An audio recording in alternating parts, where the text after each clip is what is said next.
teaches the kids. He respects junior lifeguards.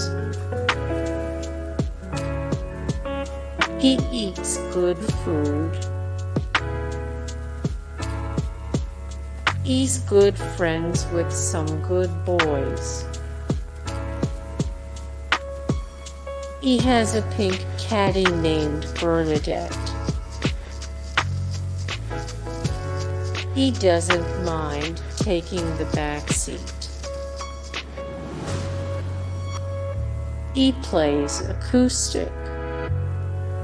Hey guys, thank you so much for the support and likes and comments down below, and also thank you so much for watching, and I look forward to see you in the next video. Then take care, bye.